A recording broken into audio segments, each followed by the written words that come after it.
Welcome to Veterans Voice, where we highlight programs and services that support our veterans. I'm James Mable, Director of Career and Job Placement Services.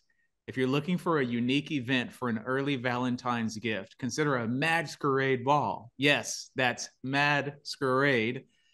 We're joined by Melanie Dubendorff, Executive Director of MAD for Vets. Welcome, Melanie. Hi. How are you? Thanks for having me. Oh, excellent. Excellent. So what is a MADsquerade Ball? This is our twist on a masquerade ball. So black tie, wear your mask, wear your gown, put on your tuxedo, dinner, dancing, drinking, live or silent auction, fun night to raise money for veterans. Excellent. And so explain a little bit more about how this supports veterans. So what we do as an organization is we host these large events as fundraising events, and we help support the smaller startup veteran nonprofit organizations. Excellent. And, obviously this sounds very exciting, but you do other annual events. Can you tell us a little bit about those as well? We do. We host classes. We teach veterans how to use their VA benefits. You don't know what you don't know, right? And a lot of them don't know. So we host those free classes. We also have a 5K, an annual 5K that will be done in the fall. This year will be done on October 19th in Tomball. That's a lot of fun too. Yes. So veterans are staying in shape as well. You are advocating for that. That's awesome. And what kind of volunteer support does it take to pull off an event like this, like the MADsquerade Ball? You know, you might think that it takes a lot of people. What it takes is not much sleep. Yeah, so we have actually have a very small group of people that put this together, and yet they're a small but mighty group. So we do have volunteers that show up for the day of the event from all across Houston, and that's when we really get the day of the events, the 5K, this and the classes, that sort of thing. That's when we really get a really good use for our volunteers. Well, and how can area businesses get involved and support this event and others? Oh, so many different ways. You can help promote, you can attend because they're always a blast. I can guarantee you that as much as I can be unbiased. Sponsors, looking for sponsors for both of those events for this year also. Excellent.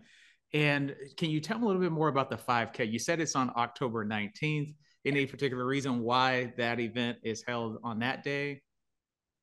Not really. We try to make it close to September 11th, as close as we can without it being too hot or being too cold. Because we do it first thing in the morning on a Saturday. So Oh, that makes complete sense there. And where can folks go to learn more about your organization and the events that you host? well, we are on Facebook and our events are on Facebook. And we also have our website and it's madforvets.org. Mad like you're angry. Okay. And the history of MAD, about your organization, can you tell us about the origins? How did it start? How did it begin? So I have been volunteering in the veteran world for decades, literally. And I've seen the larger organizations, the Travis Manion, the Wounded Warrior, all these big guys, and they do wonderful, wonderful things. And then there's also the startups, and you don't really get to hear much about them. Those are the guys that typically, guys and gals, let me be clear. Those are the guys who have found something in the civilian world that helps them transition, and so they start their own nonprofit or their own little groups, and they want to spread the word, but I mean, it's not really their forte, right? They didn't go to business school to learn how to run a nonprofit. So that's where we come in. So we started this organization to be that middleman where we help them promote, help them grow, help them survive and thrive in their new nonprofits. And the mad part of it, that's just convenient because they're my initials. Ah. Very clever. Thank you. So back to the ball itself, veterans and those in the community are invited. You mentioned that, they would wear something specific. Can you tell us like kind of what someone could choose to wear to the ball? We encourage black tie, tuxedo, and a ball gown, but if you've got a suit, we're not going to kick you out. Okay. And if you've got a mask, that's the fun part because we don't really have events nowadays, I guess since COVID, where everybody has the chance to get all dressed up and go out. And so that's why we created this. Oh, that's excellent. It's so close to Halloween. So you said you're encouraging veterans that are attending to wear masks. And that is different types of masks, not Absolutely. exactly COVID masks. No. Melanie, thank you so much for your time, and kudos to you and your organization and the service that you provide our veterans. Thank you so much for having me. Thank you. After the break, we welcome back an old friend to the show.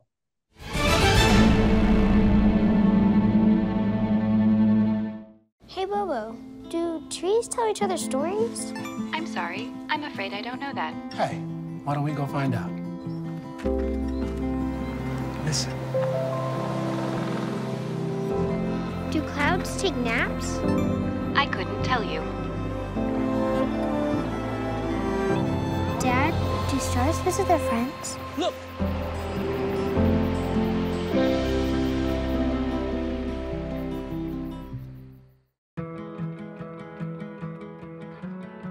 Between business life, social life, and her best bud Loki, Beverly has a lot to focus on, especially while fighting Stargardt, a blinding retinal disease that starts during childhood and gets worse over time. But despite her vision loss, she's hopeful because she knows she's not fighting alone. For 50 years, the Foundation Fighting Blindness has funded research into treatments and cures for blinding diseases, providing real hope to those fighting vision loss. And our nationwide community of local chapters provides networking and support for people with vision loss, as well as their loved ones. Because the best way to fight against blinding diseases is to fight together. And for Beverly, winning the fight means focusing on what's closest to her. The Foundation Fighting Blindness. Together, we're winning. Learn more about how you can help us end blinding diseases at fightingblindness.org.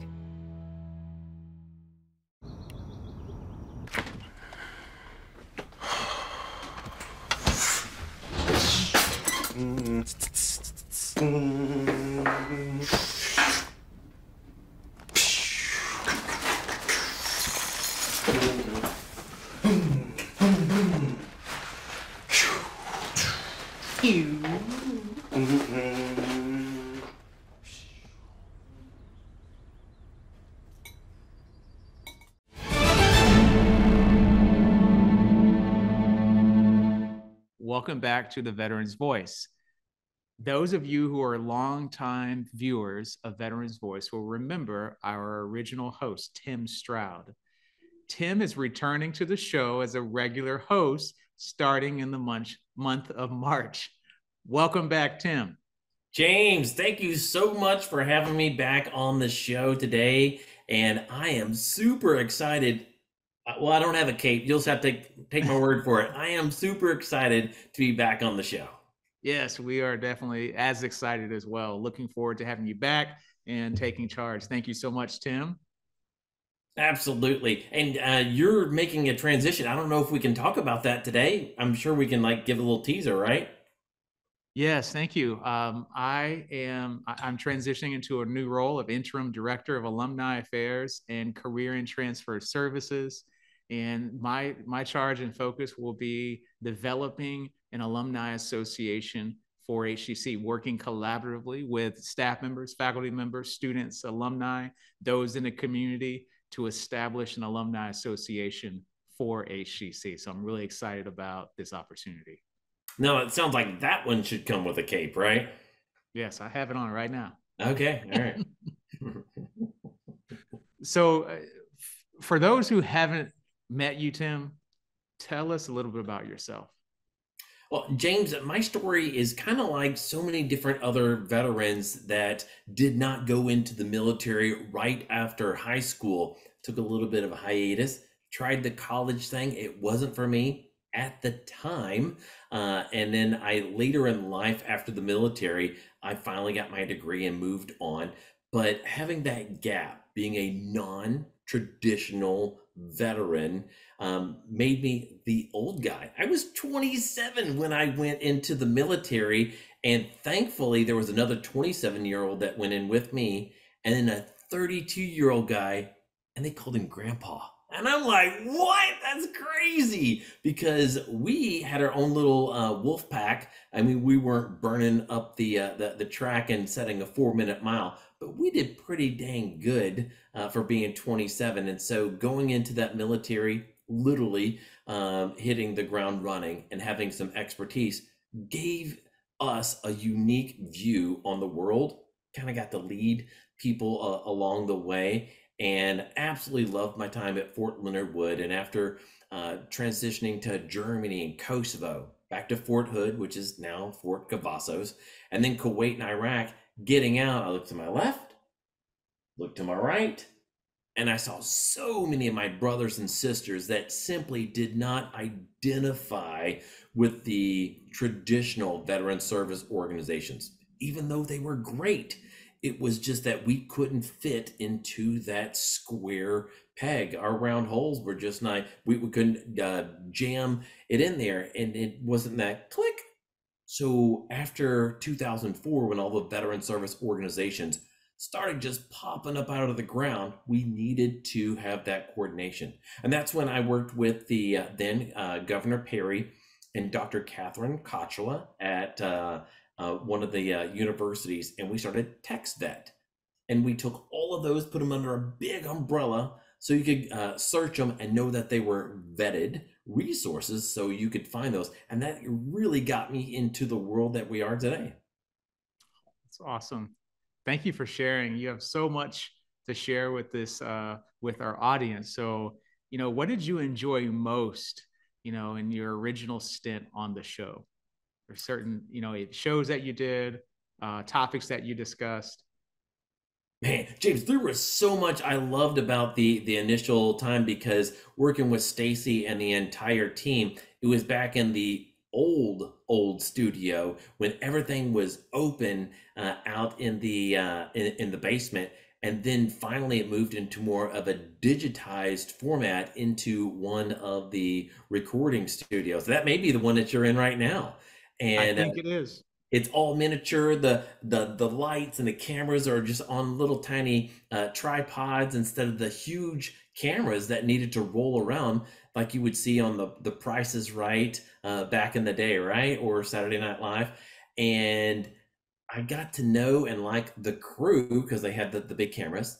And then I learned the beauty of editing when Stacy would come in and coordinate all of the different speakers. And then I got to learn more about how veterans, their family members, and patriots around the United States were doing great things. Of course, we did not have the video format now, so you could film from your home office.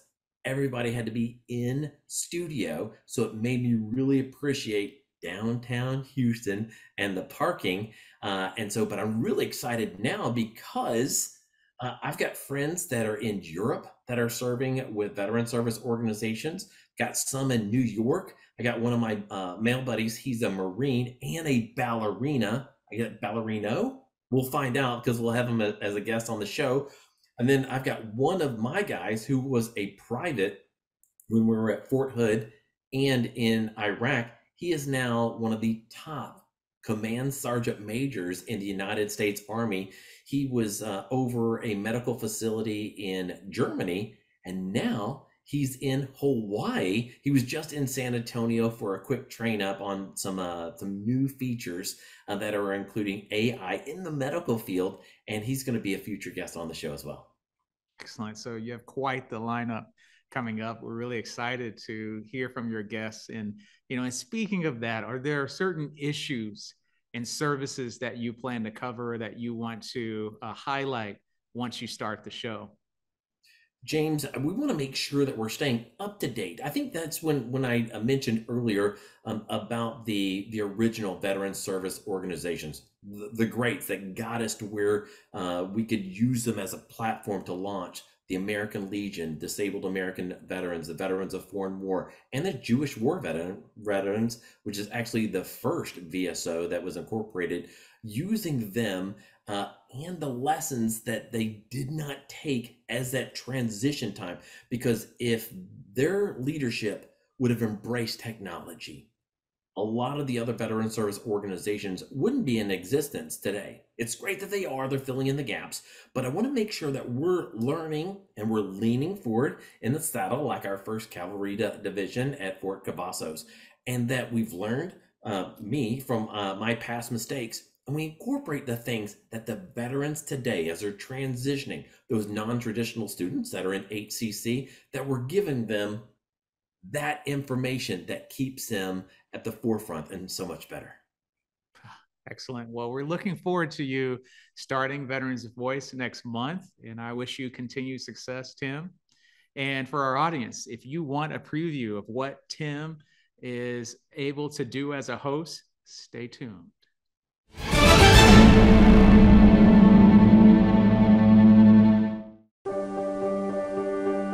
Being prepared is a part of who you are, but it's especially important in the case of a disaster.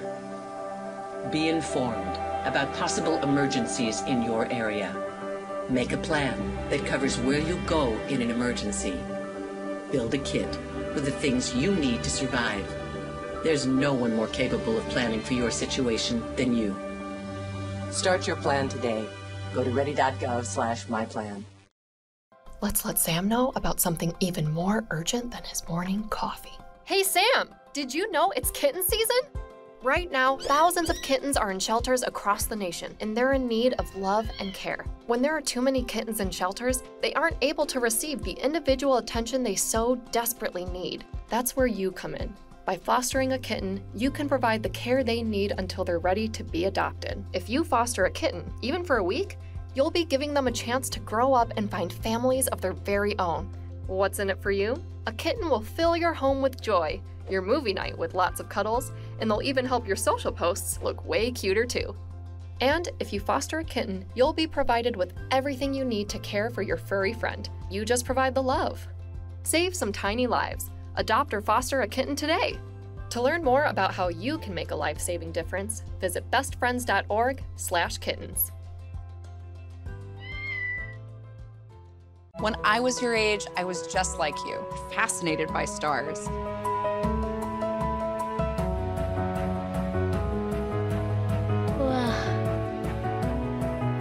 But now I get to search for life in the universe. And who knows, maybe life is looking for us too. So we're like aliens to them? Yeah. Does anyone want to be a scientist now? I do. Awesome. We need more girls in STEM. Maybe we can find aliens.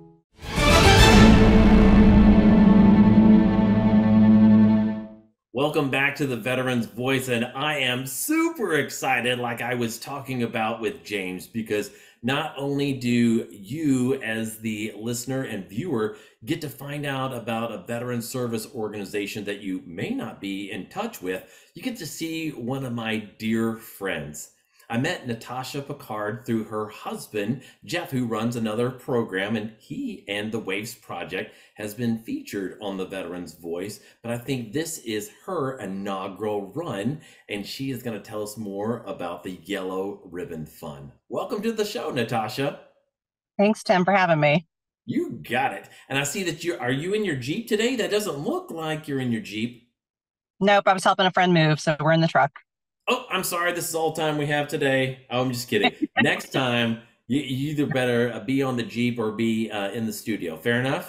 Yep, got it. For those who are not familiar with the Yellow Ribbon Fund, they may only be associated with the show, the song from Tony Orlando, Tie a Ribbon Around the Old Oak Tree. Would you just in a few minutes, tell our audience more about the Yellow Ribbon Fund? Yes, absolutely. So the Yellow Ribbon Fund originally was started at Walter Reed. We had a Crossroads program that helped support our wounded and sick service members as they were coming back to Walter Reed. We provide transportation and lodging so that we can provide those families. We know that the ideal part of healing is support and having the families nearby. So we wanted to make sure that that was happening. What soon turned into the Keystone program was the support for those caregivers. The caregivers that were at the bedsides, that were now home with their service members, trying to figure out what to do next. So we provided the Keystone program. We support our spouses and veteran caregivers through respite, wellness, and educational opportunities and events every month, and career development and opportunities for them to just get that peer-to-peer support that they're not probably getting in the household. And I have learned firsthand by working with some great organizations in the greater Houston area that caregiver fatigue is a real thing.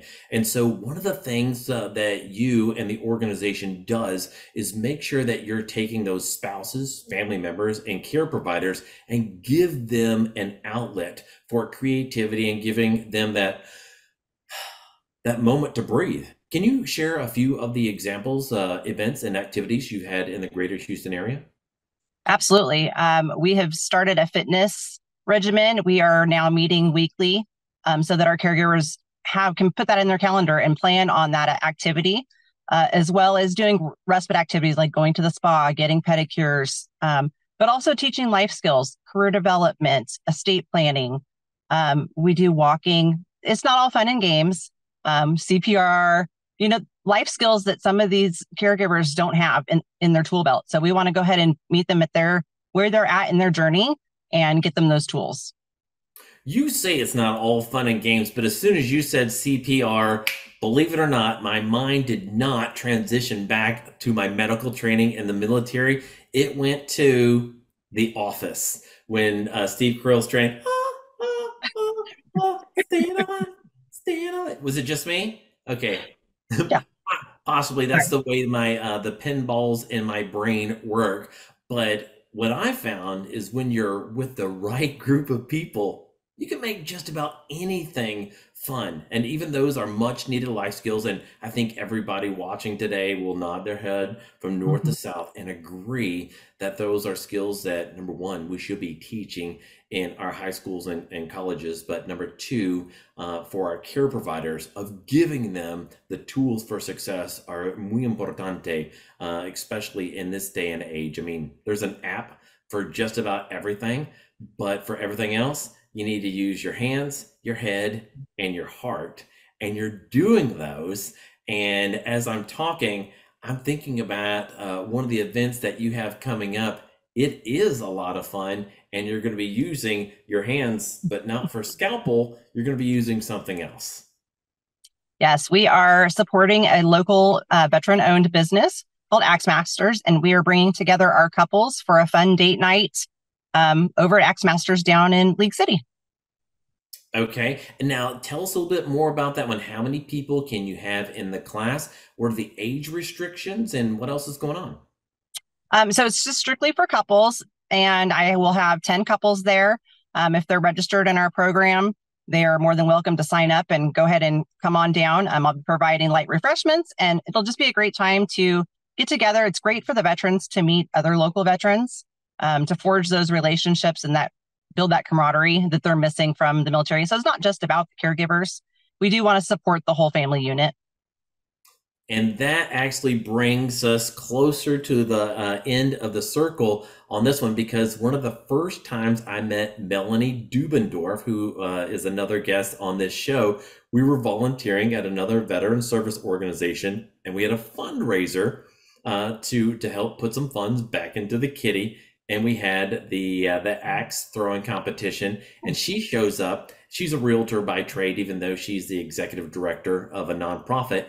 And she shows up in her 4-inch high-heeled shoes. And guess what? You need closed-toed shoes to go throw axes. And so she had to cheer us on. She was not happy because she's very competitive at what she does. That's awesome. With that, what other events and activities do you have forthcoming besides ones that are physical? We are getting ready to do a Houston Family Zoo Day to support the month of the military child. Next month, I have my weekly fitness classes, and we are supporting a local business owner here who loves to just give. I have a Houston walk and stroll. We are getting ready to do a paint and sip, and so many more things, so many great things. So check them out. Well, I definitely want to be involved in those, Natasha, not just as a veteran that's coming in and bringing a +1, but also with the charity Stay Tuned, to make sure that we are introducing that our veterans and our family members into mental health services through the arts. And so everything you mentioned fits just nicely in there, but also the painting classes.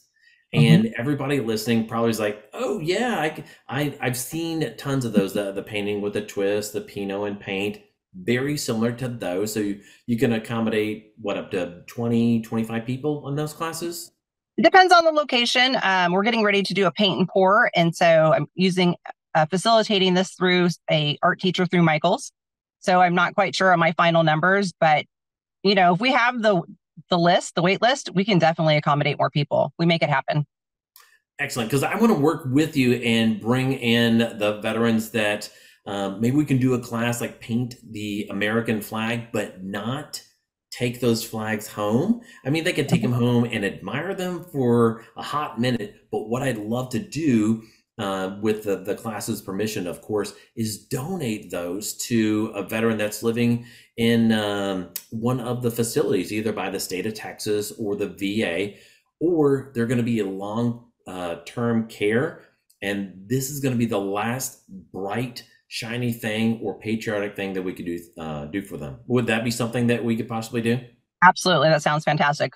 Okay. And how do people get in touch with you besides going to the Yellow Ribbon website? They can email me at natasha@yellowribbonfund.org. Okay. And you also have a Facebook, Twitter, Instagram, all that good jazz? Yellow Ribbon Fund, yes, they do. Okay. And one of the great things I love about the Yellow Ribbon Fund and the campaign that Natasha helps out with, it's not just the activities, it's the people. You really build a great community of care. And when you need help, all you have to do is pick up that phone or tappity tap with your thumbs, and it's almost like magic the way things happen, right? It's amazing how much just picking up the phone and saying hello, reaching out to some of these caregivers who don't necessarily attend events, but how much that means to them that you thought about them today out of everything else you're doing in your busy life. Absolutely. Thank you, Natasha. And if you would like more information on any of the organizations or services you've seen on the program today, visit the website at hccs.edu/VeteransVoice. An audio version of the show is also available on Apple Podcasts. Just search for the HCC TV Podcast Network and then bling, hit that subscribe button. For everyone at HCC TV, thank you for joining us on the Veterans Voice.